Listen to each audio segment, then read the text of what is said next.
good morning. It is July 22nd, 2025, and it's time for another Taco Tuesday. I'm very excited that we have three of our great vendor partners here to present today. So in the interest of getting going right away, I am going to turn things over to Megan, who's coming to us from Creativebug. Megan, are you ready to share your screen and take us off? I'm ready to go. Great. All right, wonderful. Thank you for joining us this morning. It's still morning at this point. Um, as Jeff mentioned, I'm Megan. I am with Creativebug, and we've presented on a few Taco Tuesdays in the past, but this year's been particularly exciting for Creativebug because we are now under new ownership. And so just wanted to spend some time here today kind of talking through what Creativebug for Libraries is and really just kind of uh, jump back into our normal programming because that's what we like to do. So Creativebug for Libraries is an unlimited access subscription for a streaming video platform that provides DIY art and craft videos. As you can see here, when you're looking at my screen, it's sort of very familiar if you are familiar with streaming video platforms. We have some carousels down underneath the main image that give you a sense of what we have to offer. You can pick up where you left off. So you do have your own individual customized profile and viewing experience. You have some recommended classes. You can see new classes, etc. So just a bunch of different options for browsing through those carousels and seeing what we have to offer. This main image here will show you what the most recently released class. So if you're interested in watching that, you can just click on this and it will take you directly to that. We do also have a main menu up here that shows the craft categories that we offer as well as subcategories. So if you kind of hover over one of the categories here, you'll get our list of subcategories. We can click on one of the options below and I will talk you through the class page and what that looks like, or the video page. So I will go ahead and just click here on the Make Rainbow Quilt class, and we can take a look at what the class page looks like. You have a number of different videos here available you can just jump right into it and watch the overview. I will watch just a little bit of the video so that I can show you what it looks like. You may be able to see, I know this is so tiny on the screen, but there are some flags here at the bottom. This is where I've added some annotations. You can do that by clicking on this Add Annotation flag. You can advance to the next chapter here, rewind 10 seconds, and you'll see also that I do have the captions turned on. This is particularly important because if you're using Creativebug for programming, which we recommend, our subscription for libraries does include public performance rights. So it's really, I think, very useful to have those captions turned on just for whatever audience you're presenting to. We do also have the ability to Chromecast. There are some other additional settings down here as well. I'm not going to go into all of them, but this is essentially what the class page looks like. I will show you this resources area. This is where you can download the list of materials as well as the pattern.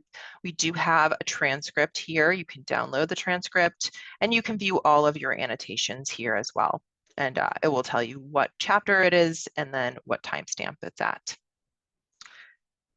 All of our classes have ratings and the instructors are hyperlinked. So if you have a particular instructor that you like, you can click on that person's name.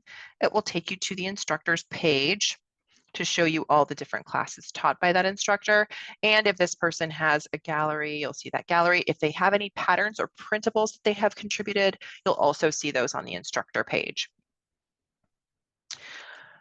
Daily practice series here is another section of our site.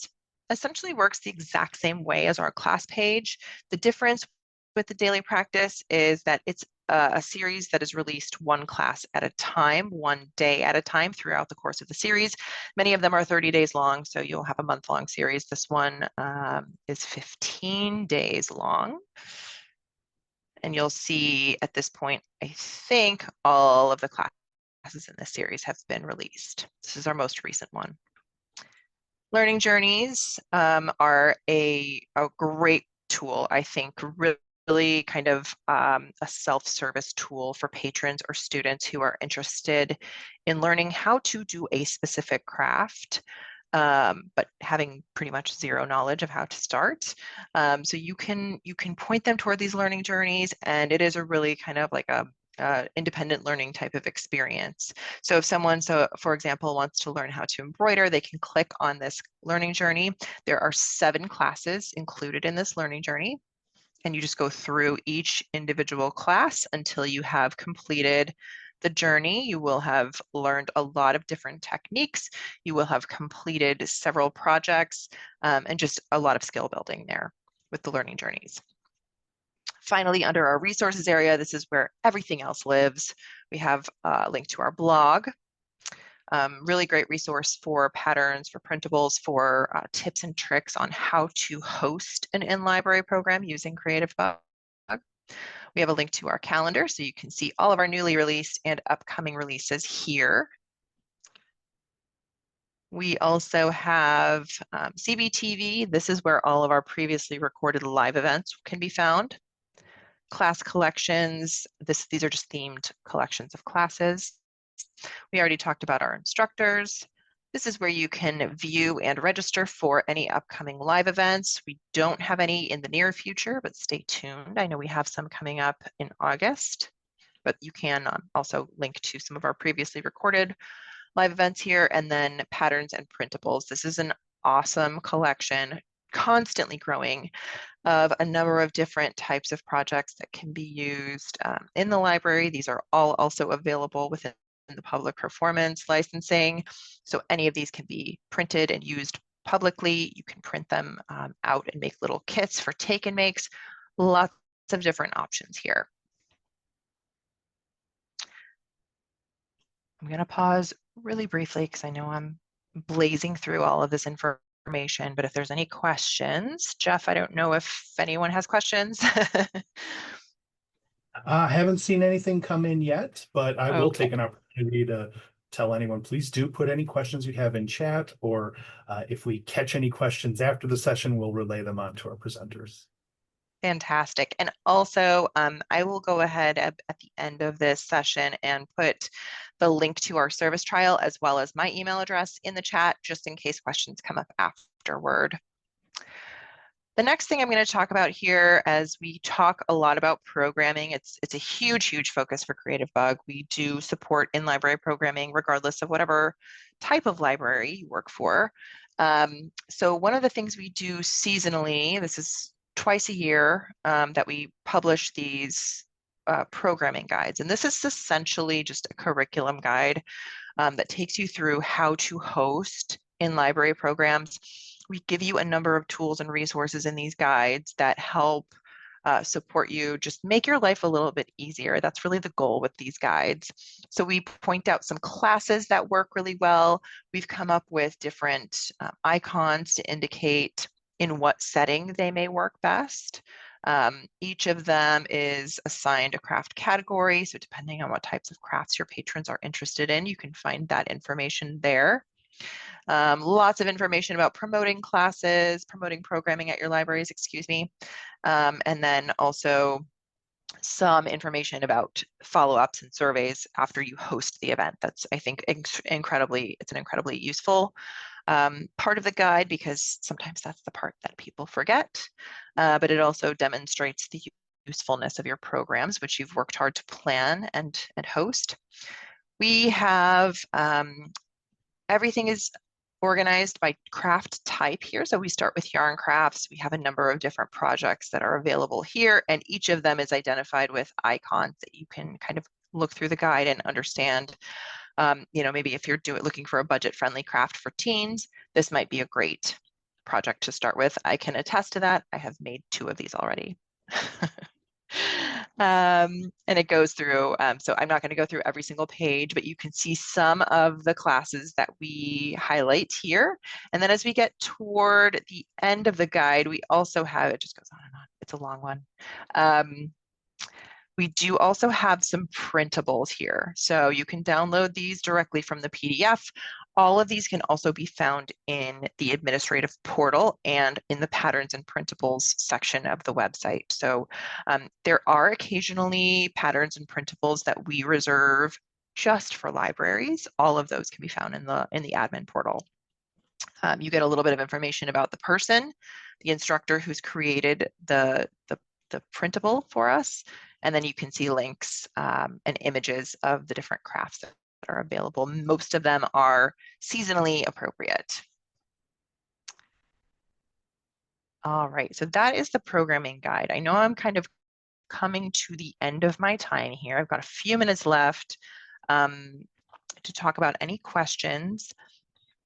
I'm assuming there aren't any because Jeff hasn't interrupted me yet. So I'm just going to give a little bit more information about the specifics of the subscription for libraries. So as I mentioned at the beginning, it is an unlimited access subscription. You pay an annual fee and you get unlimited access to all of the tools and resources available that you can see on the Creativebug site. With the very small exception of the occasional paid live event, there is nothing held back from our library patrons. Everything that we have on our site, library patrons get access to. We also include public performance rights, as I mentioned, so that's a very important programming tool. We support a number of different authentication methods, which we get asked about frequently.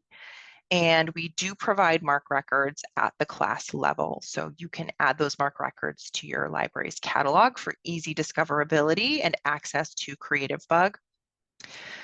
We also provide free staff training. So upon subscription, you will get set up with a meeting with our customer success manager, Teresa. She is phenomenal. I say she's the best in the business. Sorry, no offense to anybody else here, but she's amazing. She's a great resource and will help to provide that training for you as well as ongoing support throughout the course of the subscription. The other thing that is really good to note about Creativebug is that it's a constantly growing collection. We are adding content to our site, new content every single month. All of it is professionally filmed and edited in our studios in Berkeley, California. And all of the instructors on our site are professionals. So you can rest assured that it is all very high quality.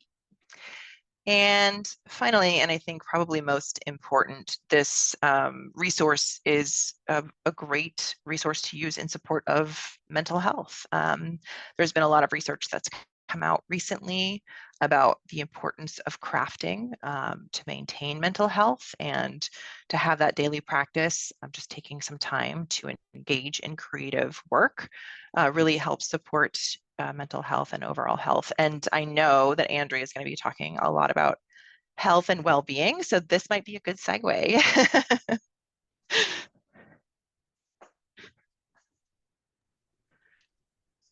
Thank you very much, Megan.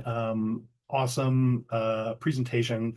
I think Creativebug is just one of those resources that is so unique that we're really excited to have part of the platform here at WiLS. And I have to confess, I never considered the kind of mental health component of a resource like Creativebug. So that's very cool and something we should definitely be talking about and showing to our members. I am going to share my screen one more time just to kind of get us set up. I don't want to step too much on the amazing segue though. So very quickly, I will say our next presenter is Andrea, who is going to talk to us about ConnectWell, which is all about health and wellness. So over to you, Andrea.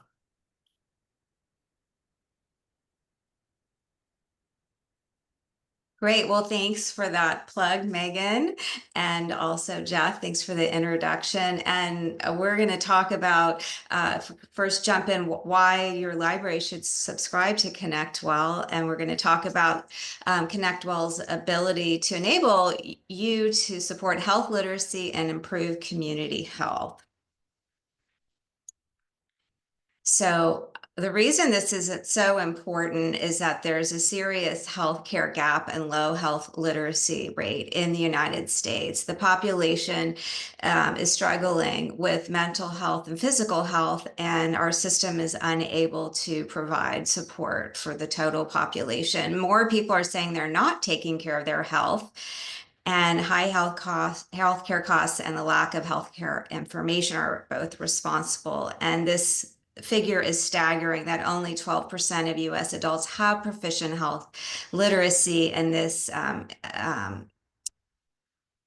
it becomes a very serious problem in people being able to maintain health behaviors or just implement their care plans that their doctors give them. So when people don't have access to health information, where do they go? They're searching on the internet for health information. And this is a serious problem because as librarians, you know how the internet works, and it serves up information based on really advertising. That's what comes up on the pages first. And so maybe you're searching for back pain, and what you really need is something that's on, page 5 of your search, but you're never going to get there. So what happens is that searching for health information on the internet leads to misleading and confusing health information, very limited health information, a whole slew of medical advertising, and you're leaving a traceable health-related browsing history. And the latest threat is the use of AI platforms for health information. So people are just plugging into ChatGPT all sorts of questions, but what these AI platforms do is they scrape information off the internet without substantiating if it's accurate, current, or valid. And so again, it leaves people vulnerable to misdiagnosis, misleading health information. And what you put into ChatGPT becomes part of the internet. So you're exposing your personal health information. So what's going on right now, which is a very, very serious concern, is that the US health agencies are undergoing policy shift, and they're dramatically reducing healthcare funding. So no longer are US health agencies a source of objective health information, uncensored health information.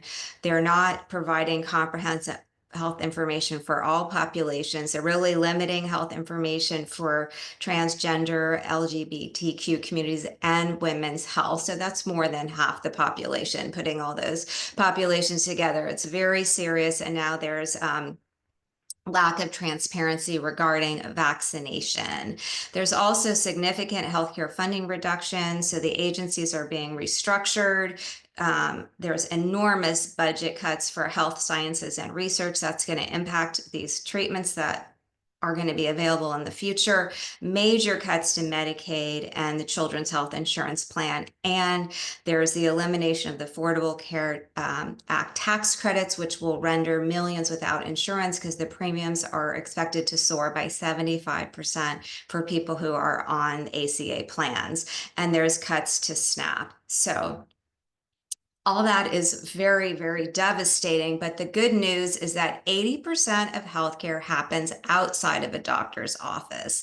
There's lots of things that people can influence and that the library can influence for health. So that's what we're going to talk about. So the library really can fill the gap in health information, health literacy, and health engagement with programming. So because libraries are free and accessible, it enables everyone to have access. Librarians are often asked to help people find medical information, even to help people get into their portal and access their health information. And libraries are already doing a host of programs, blood pressure checks, loaner medical devices, health seminars on a variety of topics, nutrition, meditation, and exercise programs. And if telehealth kiosks, or considering to open a telehealth kiosk so people have access. And this is just a nice article showing what libraries are already doing. I'm just going to show you some of these great pictures showing these programs that libraries are running on nutrition, exercise. Here's the blood pressure, and here's some more nutrition education programs. So let's jump into ConnectWell. ConnectWell is designed for consumer audience where complex medical information and care guidelines are transformed into easy to understand segments. We incorporate Mayo Clinic's content, so it is evidence-based. It's continuously updated. We pay for a license to incorporate that. And we also have UCTV programming. We also have exclusive content through our standards of care guidelines, which I will show you, and content is sourced from trusted health institutions. We also have a collection solely focused on lifestyle, because healthy lifestyle is so critical to our health. And we have a healthy recipe collection because food is also integral to health. We incorporate Google Translate, and we have subtitles for UCTV videos. So ConnectWell is an all-in-one digital health and wellness information resource. I'm going to demonstrate that to you soon, but it's a safe place for library cardholders to access and search through the library website. We have 3 sections of the database for health information library for all of your health condition needs. And we also have programming on that for exercise and meditations. Our wellness initiatives are dedicated to healthy lifestyle, and we have our healthy recipe collection. But just like Creativebug, ConnectWell is much more than a database. We have a whole host of programming and support that accompanies the subscription. So each month we come out with a monthly newsletter.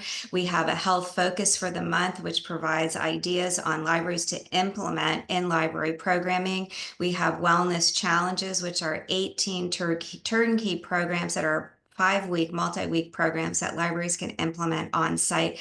And we have a full calendar of direct to patron virtual programs led by a team member. So I wanted to just mention that we know that there's lots of budget cuts. So some of our new customers are really excited about ConnectWell because although they have a freeze on hiring a program manager, they can use ConnectWell as their programming. So they still feel like they're able to continue with programming despite the cutbacks. So I wanted to show this program that we ran with Let's Move in Libraries. We've piloted this program and with great results. It was our Healthy Eating Challenge program.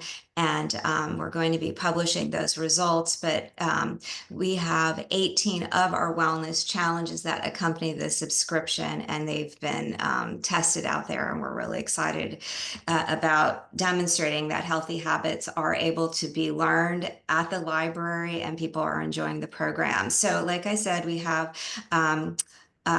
direct to patron programs. Here's an example of what one library publishes in their e-newsletter, and we provide a calendar of events that we share with our library customers that they could then deploy right on their website. So it's easy as just posting what we give you, and then voila, there you have it. All of a sudden you have 4 health programs a month. So ConnectWell is a valuable resource across all library service areas. So it really covers the range. So don't just think of it as an electronic resource. And again, funding we know is an issue, but you can fund ConnectWell from electronic resources, but think from pulling from other budget areas. You can narrow your print collections because ConnectWell's always remains current. So that book you may have bought on memory care, well, it's outdated 2 years, and then you'll have to buy a new book. With ConnectWell, we continuously update seamlessly. Draw from your events and programs budget and your social work. Think of your community partners, because this resource can be used for a host of your community partners and ask them to help support the budgeting. Think about grants and think about corporate donors, friends of the library, and running a specific campaign specifically because healthcare is being cut back in this country. So it's very easy when you subscribe. We give you a link and for your library to populate on your website. And now we're going to go and I'm going to do a real quick demo at one of the Wisconsin libraries that has licensed ConnectWell. So at Meade Public Library, they have subscribed to ConnectWell, and there we have it. So I'm just going to click here and I'm going to give you a a very quick demo. So here is our health information library where people can search across multiple health conditions. And I did want to point out that mental health is a big problem. And I know Megan brought it up. So if you wanted to look at mental health, you can click right there and you can learn. There's so many different articles on mental health issues here, and there's videos as well. And let's just click on one. How do you find a tip? How do you find a mental health care provider? So this article will tell you what you should be thinking about, because there's lots of different types of providers out there, and it depends on what health issue you're working on, mental health issue. And then here's how you can find a mental health care provider, and then what you should look for. So I think that's really, really helpful for people. Now, if you wanted to go in here and let's say you wanted to look at pre-diabetes, you got that diagnosis, you could also type that in, or you can click on the diabetes collection. So there's different ways to search. And I just wanted to point out, we do have these wonderful videos from University of California TV where you learn direct from the experts. Quickly, I'm going to point out that we do have exercise programs. Again, libraries are really excited about this because they can run a program right at the library by putting it on the big screen, asking people to come. So instead of hiring a library instructor, you can still run programs, and you just launch it from the site here. But again, people can access this at home, anywhere, anytime, and on their vacations when they need to access information for their health and to support their health and well-being. This is the section on healthy lifestyle practices, and who doesn't need help with their sleep? So this is where you're going to learn breaking down sleep practices into very small components so you can learn what to do and how to implement these practices one step at a time. These are shorter articles developed with our scientific advisory board, and you can see at the bottom we've linked to other articles that relate to this one so that you can work through your steps as needed. And then finally, I wanted to show you our healthy recipe collection. So food is medicine, and this is where you can get great recipes and really dive into nutrition education, because each of our recipes talk about the hero ingredient. So in this one, it's asparagus. Why are asparagus so wonderful? You can learn that. And then about sourcing, where you can source and when they're in peak. And then what does this recipe contribute to in terms of the food plate model? And finally, if you have dietary restrictions, if let's say you're dairy free, you could type in dairy free and get all of those recipes there. So I know that was a very quick demo of ConnectWell, but we look forward to talking to you more. And also you can go to Mead Public Library and check it out there and test drive ConnectWell for yourself. Thank you so much, Andrea. I think I said this the last time you were on, but I couldn't agree more about the timeliness of this resource, given everything that's happening in our world right now, making this kind of information and these kind of resources available to everyone couldn't be more important. So thank you so much for showing us around ConnectWell today. Thank you for having us. All right, so I'm going to share my screen one more time here to get us ready for our third and today's last presenter. Coming to us from Chronicle of Higher Education is Ray Farmer. Ray, thanks for joining us. Welcome. Are you ready to kind of take over? Sure. Hi, Jeff. How are you? Good to see you. It's good to see you too. I didn't know I was last. That's a lot of pressure now. To, like, be Well, the closer. usually we've got 4, but we only got 3 today. So yeah, you're our big closer. Ray and I are talking all the time now, Yeah. right in the midst of our Chronicle of Higher Education renewal, but I'm going to let Ray take the stage here. I'm going to start sharing screen. Give me 1 second to get to where I need to be. And thanks everyone for being on and for your time today. Much appreciated. And I think I am in good. Okay. All right. So as Jeff said, my name is Ray Farmer. I am the Senior Director of Institutional Engagement and Site License Operations here at the Chronicle. I've been with the company about 6.5 years and have been in this role managing our site license operations for about 4 of those 6 years. So very experienced, more experienced than I thought I'd ever be in the needs of our academic librarian customers and the importance of our content to them as a resource on their campus. So I'm opening the presentation with actually our new tagline, for lack of a better term. This past year, the Chronicle went through a rebranding, and our mission has always been to inform and to connect and empower higher ed from all levels or all roles within the university and the college system. But we decided to really look at what our place is in this market and what we actually deliver and what the outcome of what we deliver is. And so that led us to this rebranding of leading with insight, that what we do, what we provide, what we deliver, the content,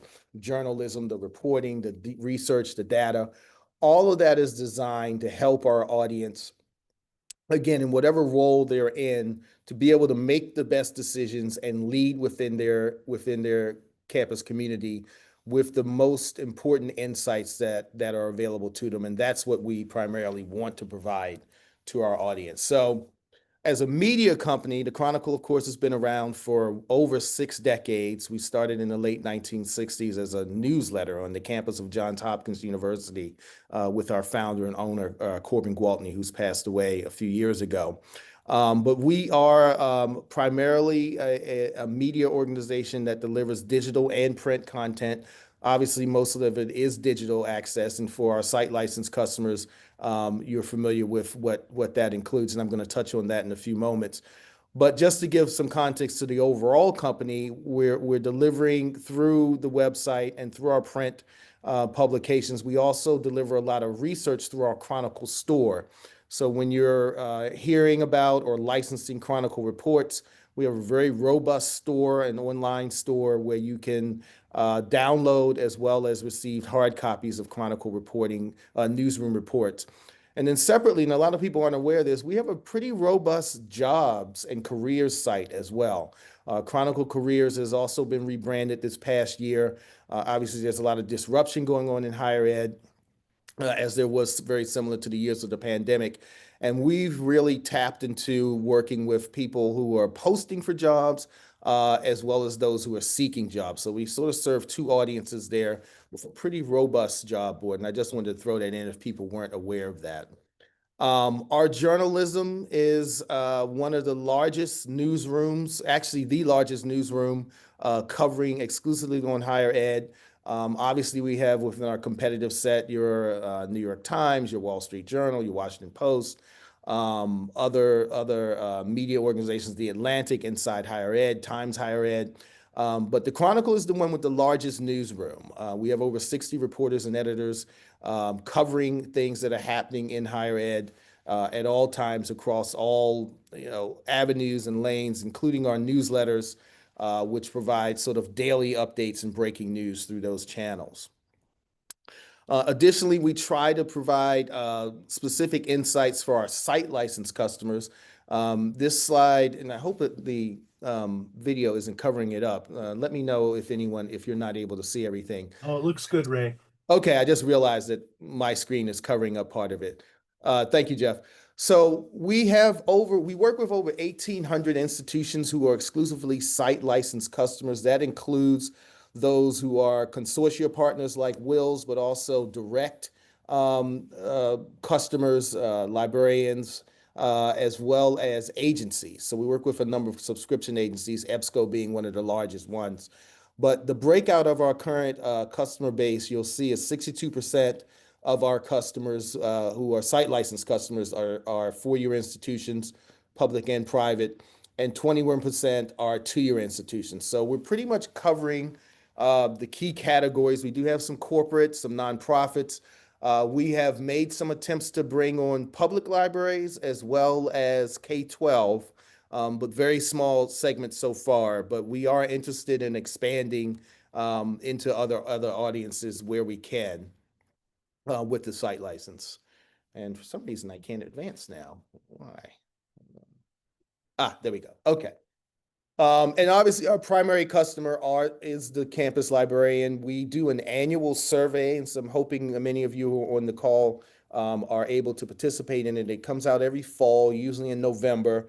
And from last year's survey, we made a number of updates to the product offering, which I'm going to get to in a moment.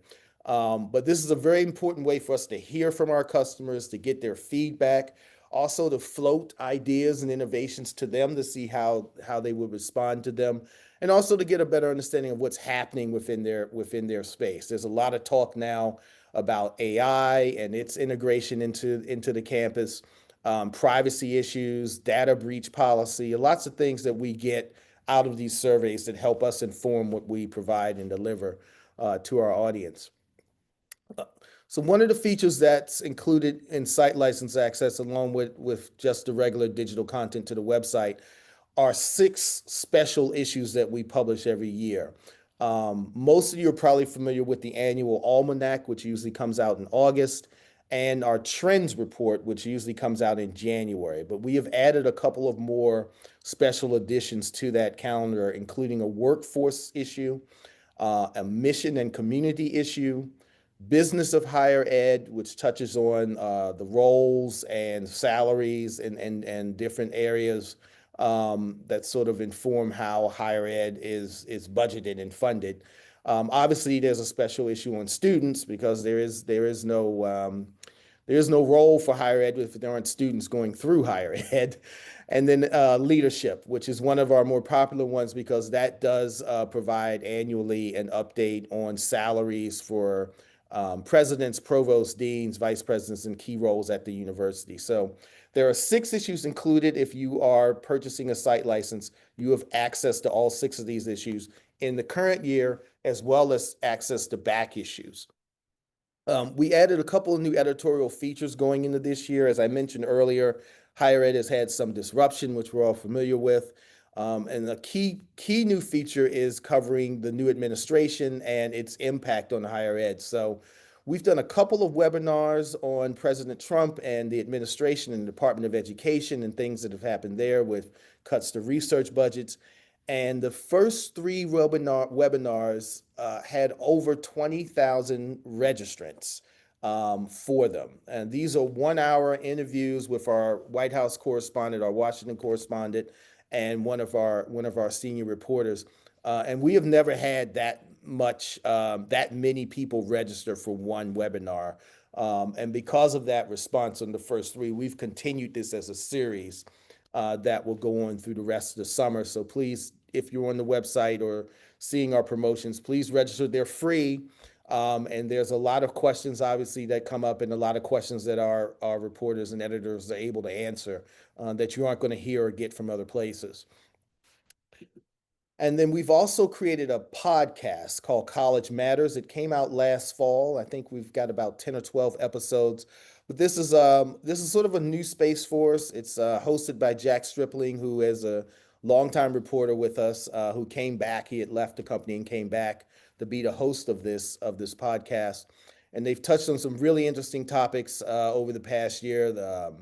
The Ben Sasse, who was the former president at Florida State, for maybe just a year and a half, also a former U.S. senator, ran up an astronomical budget in the time that he was there, with spending on entertainment, on hiring.